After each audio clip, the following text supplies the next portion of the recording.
You are listening to the FEBIS podcast and my name is Sylvia Amaral.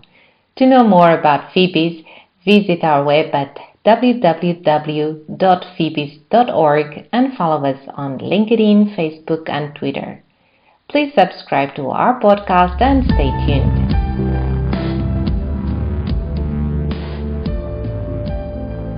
I'm very happy to introduce our guest in today's episode. Her name is Christiane von Berg, and she is the economist for Northern Europe region and Belgium at Coface. Thanks for joining us, Christiane. Yeah, thanks for having me, Sylvia. I'm very, very happy to join you on this podcast, and I think we will have a lot of fun. Great. That sounds already very good. Well, country risk assessment sounds like a big thing. That's why we thought it would be interesting to have an expert like you drawing some light on the subject. And to start, what are the basic concepts we need to understand before going deeper into this topic? Yeah, that's already a very good question. So I think what is very important from the beginning is to understand what is country risk assessment and what is it not. For example, people, when they look at our country risk map right now, they will see that the country risk assessment of Germany is A2. And then they often say, okay, the rating of Germany is A2. And this is actually a big mistake because we are not a rating agency, so we are not allowed to speak of ratings. I just say hashtag copyright. So I guess that the rating agencies, the known like Fitch, S&P, Moody's, they will come to us and say, sorry, but you're not doing ratings. And they are actually right, because what most of the people understand by a rating is the rating of a country or a government bond default. So, for example, if we are looking at Germany, then most of the time the rating is something like AAA, which is the best, because Germany's state will almost will never default on its government bonds. That's quite certain. It's like the Lannisters in Game of Thrones. They will always pay back their debt, and that's how Germany is working too. So this is the rating. But when we are now back at Coface, we are not doing a rating. We are doing a country risk assessment, and this means how high is the probability of a firm to default on an export credit payment in a certain country within a time frame of, and yes, it's only 6 months. So within 6 months. And that's not really a long time horizon. Indeed. I would say rather short these days. But so what is the scale for your country risk assessments? Yes, so here we have 5 different grades. They go from A, B, C, D, and E. Sounds a little bit like a song from the Jackson 5, but it's not. It's our scale, and it's quite easy to understand. I think A is like in the American grades, it's the best, so the low risk, and D is a very high risk. I will come back to E later on. But these are our parts. And well, when you would then go to our country risk map, you would see that Europe is completely then into A. And to give it a little bit more of a structure, like different shades of A, we have a subgrading between A1, A2, A3, and A4, and then B, C, D, and E. So the others do not have these different shades, but I think it's easier then to understand how Europe is working, and this is how we do it. Okay, very interesting. So a colorful map. Yes, indeed. So what type of data is taken in consideration when developing a methodology to assess a country's risk? Oh gosh, that is really a lot. So first of all, what's important to know is that we are doing country risk assessments for, and now hold on to your seat, 162 countries. So already really a lot. And we are using a model for it because otherwise we would not have the ability to do it. And this model has 6 different pillars that are then weighted, added together, and then you get a grade. And when we are looking at the pillars, there's the very first one, which is the business climate. And here, actually, we could work a little bit with our partners from business information services together to get some more insights, because here we are looking at the institutional environment in a country and the ease of doing business there. This is something like, how easy is it to get financial data in a country? I mean, that's completely different when you look at some country like Austria or Zimbabwe. I think it's easy to understand that there is a difference. It's also a question of, how is the insolvency law? How reliable is actually the law? So how high it could be corruption? And then we get actually to the basic things when we are talking about trade. So how is, for example, the infrastructure? Are there roads to take? I mean, this is also very important when we are talking about trade. And this is the very first pillar. Then we have, as a second pillar, payment experience. Means we are just taking our own Coface internal data on how good is the payment behavior in a country. Of course, because we want to know how high is the probability of a default there. And then we get to some data that are, or the next pillar that is quite, probably intuitive when we are talking about macroeconomic data. So the macroeconomic pillar with data included like GDP, inflation, currency data, public debt. So basically my personal bread and butter of the day. The fourth pillar is political risk, and they include the risk of conflicts and social and political fragility. For example, how high is the inequality in a country, which is, of course, a very important basis of political conflicts. If there are big political conflicts, it's quite hard to do trade there. Then we have the banking pillar, or the banking risk pillar. And I think after everybody of us probably still remembers the financial market crisis in 2008-9, I do not need to further explain that. And then finally, last but not least, we have a pillar now, which is around 1 year old, which we call environmental risks. And I think, especially when you're sitting in Europe, you will understand that this is more and more important when it comes up to natural disasters.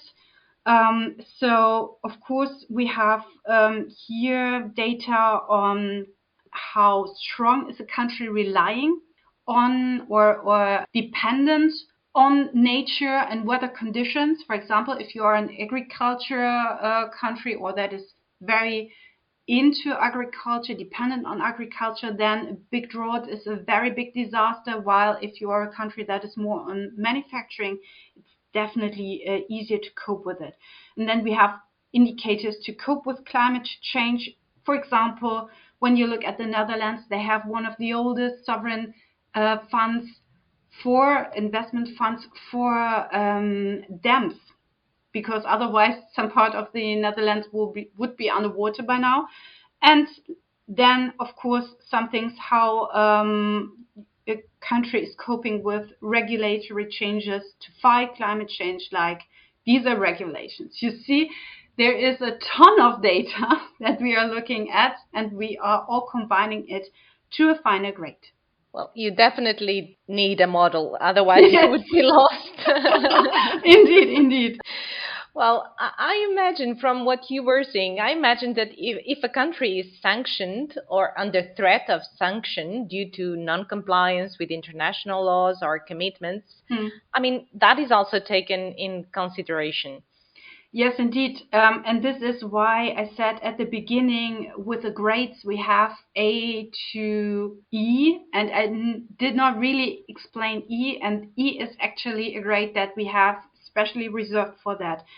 When we are looking at the countries, we do not want to burn our hands. We do not want our customers to have their hands burned. So, of course, we are looking very closely on some things like sanction lists, especially the US sanction list, to be honest, and also on very, very big military risks, like a military conflict where you cannot be sure to get out of the country alive.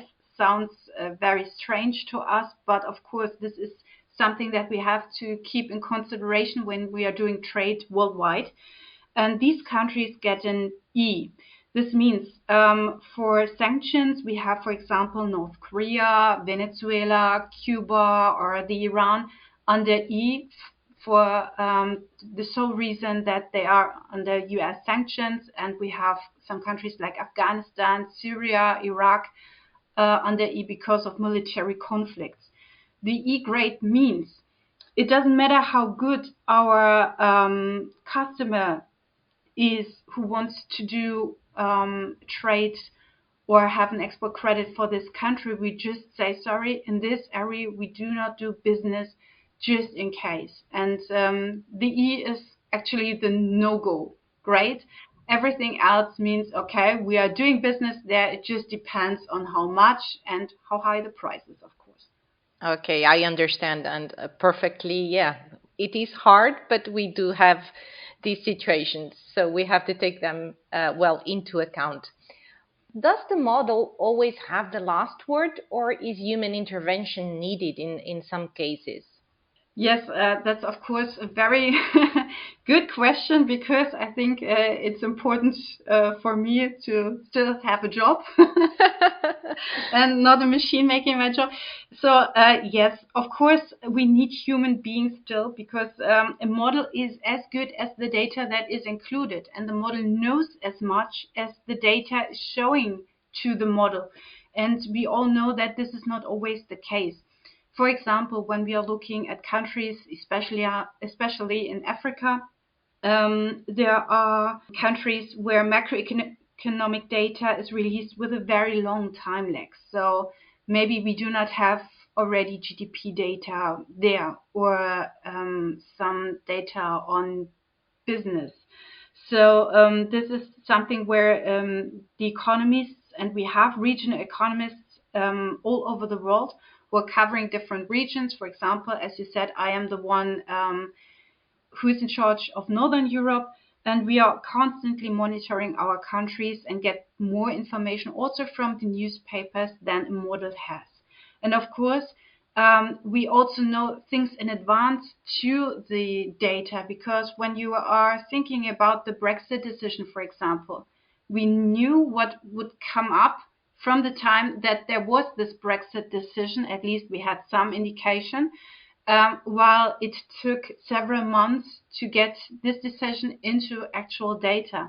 And we are reacting, of course, then faster than the data could react. And this is why we need human beings there who are looking at the final grade, then matching that with our own impression of the country, our own experience from all the data or all the information that we get from clients, etc.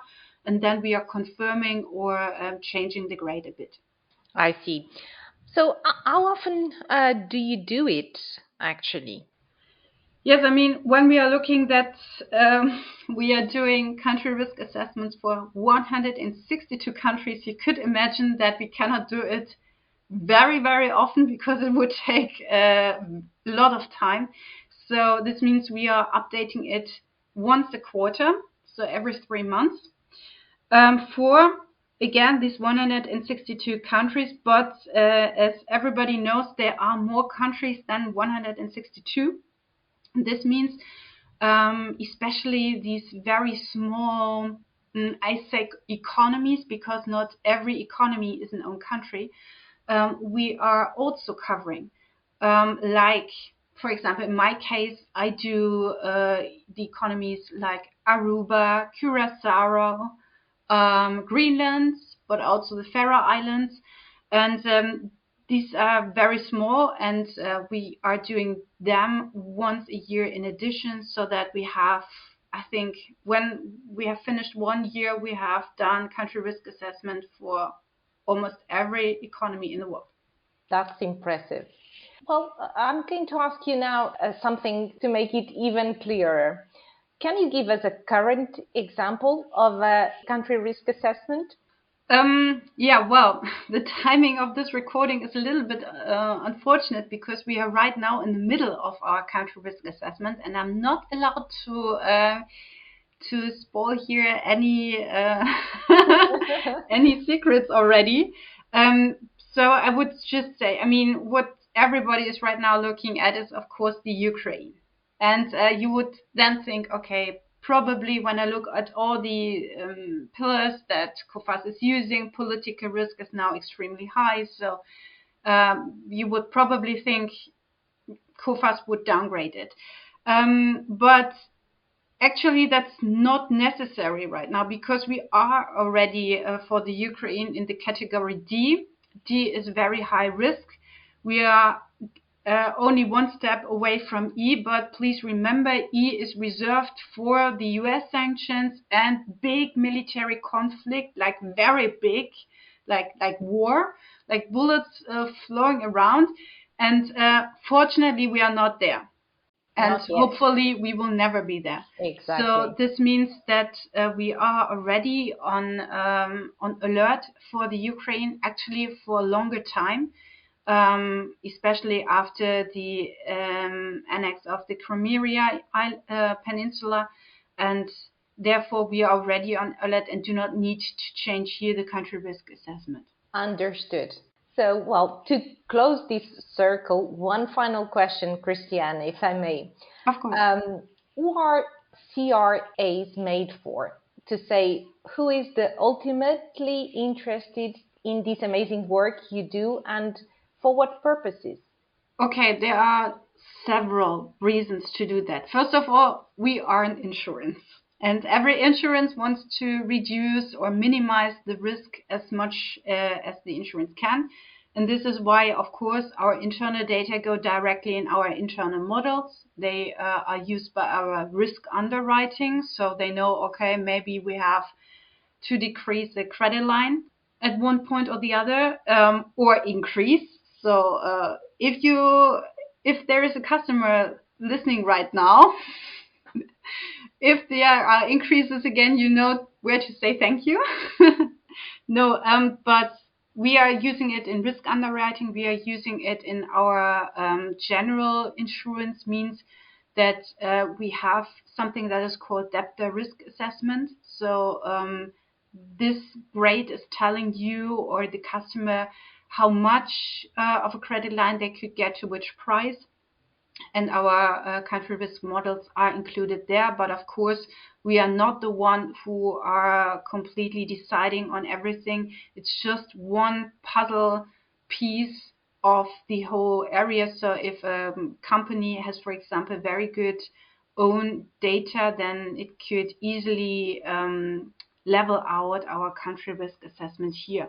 In addition, of course, to our internal purpose, it is, I think, very interesting for our customers themselves. So everybody can just go on coface.com and see what the country risk assessments are. And especially for business information services, it is more and more important to get very granular data. So in our products, this is, of course, included too, so that customers, prospects, and interested companies and people have always an overview on how we see the country risk in different countries in the world.